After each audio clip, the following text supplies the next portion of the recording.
자, LDA 추론과 평가 방법에 대한 그 토픽 모델링 마지막 발표 시작하도록 하겠습니다. 우선 저번 시간에 LDA 구조는 이제 다음과 같고 저희는 위에 적힌 결합 확률 분포를 최대화하고자 합니다. 이제 리마인드에 보면 디글레 분포를 따르는 하이퍼 파라미터 알파, 베타를 이용해서 그런 확률값을 추정하게 되고 우선 알파를 통해서 각 문서에서 토픽이 어느 정도의 비율로 이루어져 있는지에 대해 알려주는 세타 D를 추정하게 되고 이 세타 D를 또 통해서 이제 D번째 문서에서 N번째 단어는 어느 토픽에서 추출되었는지에 대한 Z 값을 구하게 되고 이제 베타를 통해서는 토픽들에 대한 단어들의 분포를 추정을 하게 되고 최종적으로 이제 단어 D에서 이제 N번째 단어가 무엇이 추정하게 되는지에 대해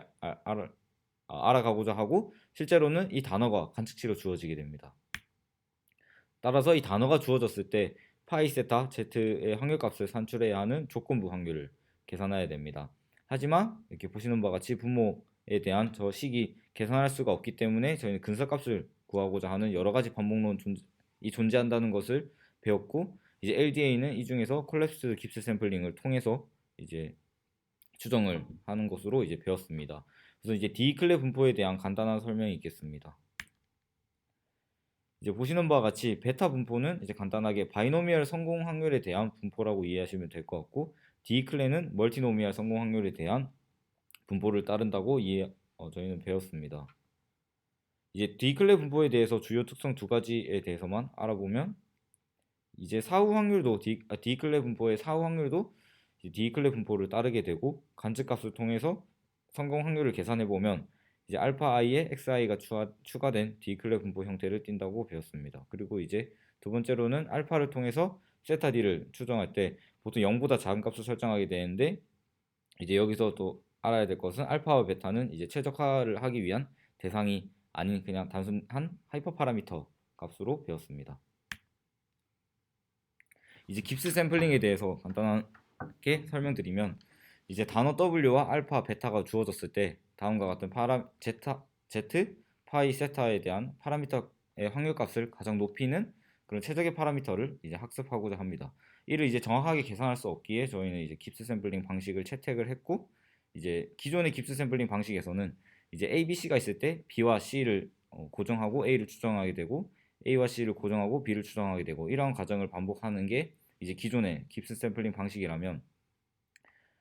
이제 콜랩스 깁스 샘플링 방식 같은 경우에는 이제 C를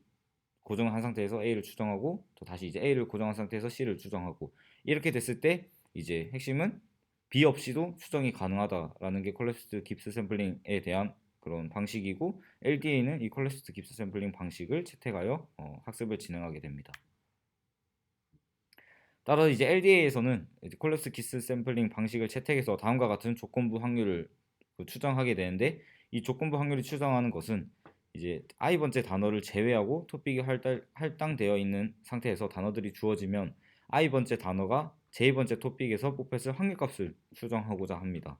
이제 추정 확률을 아래와 같이 두 부분으로 나누어서 표현할 수 있고 파란 부분이 우도 확률, 빨간 부분이 프라이어 사전 확률입니다. 수업 시간 때 이제 유도 수식을 통해서 최종적으로 다음과 같은 형태로 보이게 되었고 수식이 포함되어 있는 노테이션들의 의미는 다음과 같습니다.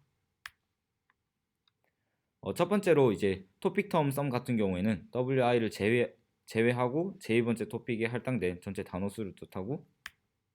이제 다큐먼트 토픽 썸 같은 경우에는 전체 다큐먼트에서 wi를 제외한 전체 단어 수를 의미하게 됩니다. 그리고 토픽 텀 카운트 같은 경우에는 현재 이제 보고 있는 wi를 제외하고 제2번째 토픽에 할당된 w의 수를 알려주는 노테이션이고 그리고 도큐먼트 토픽성 같은 경우에는 현재 다큐먼트에서 wi를 제외한 전체 단어 수를 의미하게 됩니다. 따라서 이제 파이 j w를 이제 j 번째 토픽에 w가 갖는 비중을 이게 보시는 바와 같이 이제 파란색 빨간색이 이제 아래와 같이 이제 파이 j w로 이제 토픽에 w가 특정 단어가 갖는 비중 그리고 세타 jd를 통해서 d번째 문서에서 j 번째 토픽이 갖는 비중을 추정하고자 하는 것입니다. 이제 이는 논문이나 다른 데는 이제 이 수식이 다른 폼으로 존재하는데 결국 의미하는 바는 같습니다. 이제 아래와 같이 이제 다른 폼을